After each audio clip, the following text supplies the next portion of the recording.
J.V. Stalin. Before the elections. January 13, 1908. Source: Works, Volume 2, 1907–1913. Publisher: Foreign Languages Publishing House, Moscow, 1954. Messrs. The oil owners have retreated. Only recently they stated through the editor of their newspaper, Neftyanoye Delo, see footnote 1, that the trade unions in Baku are an adventitious element standing apart from the workers. In obedience to their will, the authorities posted up notices inviting the workers to elect delegates to an organizing committee, wishing thereby to remove the trade unions from the leadership of the campaign. That was the case yesterday. But now, on January 7, the factory inspector has informed the trade union secretaries that the oil owners have held a meeting at which they decided to request the city governor to grant the trade unions permits to hold meetings in the oil fields and at the works. Messrs. The capitalists are afraid of the growing influence of the trade unions. They would like to see the workers in a state of disunity and disorganization, and with this object they refuse to recognize even the oil field and works commissions.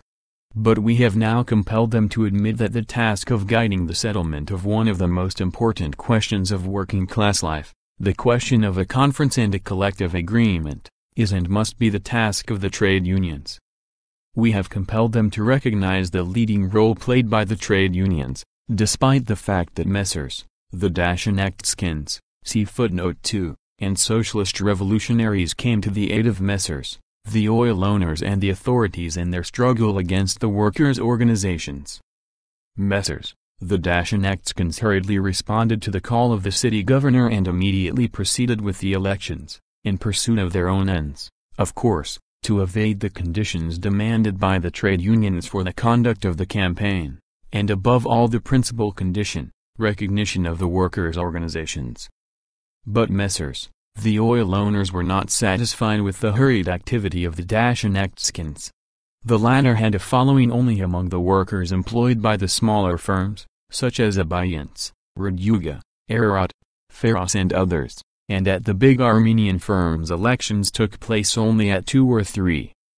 The workers employed by the Caspian Black Sea Company, Nobels, Kokarevs, Borns, Shibayevs, Asadullaevs, the Moscow Caucasus Company, and other firms, passed resolutions protesting against these elections and refused to take part in them until permits were issued to the trade unions.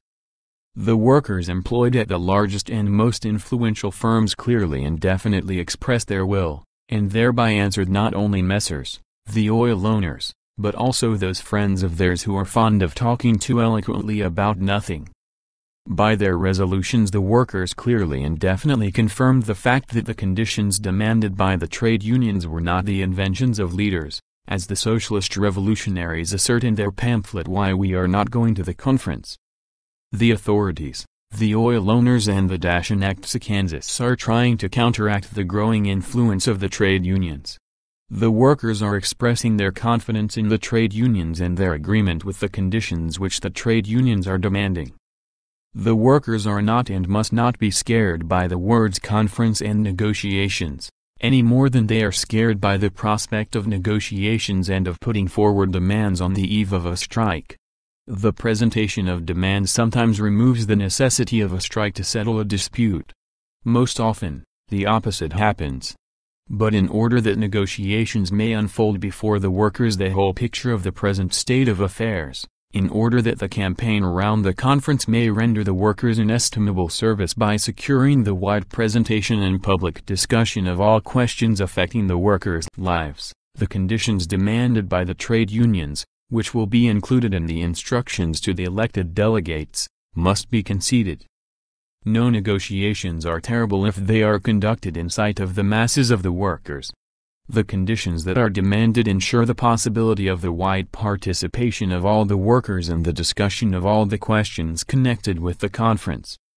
Conferences of the Shindrikov type, of sad memory, have been buried forever. We have succeeded in persuading the comrades associated with the Mechanics' Union to follow our lead and to abandon the slogan of a conference at all costs. And they have decided to boycott the elections if the principal condition, recognition of the leading importance of the trade unions, is not conceded. And we shall see to it that there will be no more supporters of boycott at all costs. A conference, and what is the chief thing, a campaign around the conference, will be acceptable to the workers if the necessary conditions for it are provided.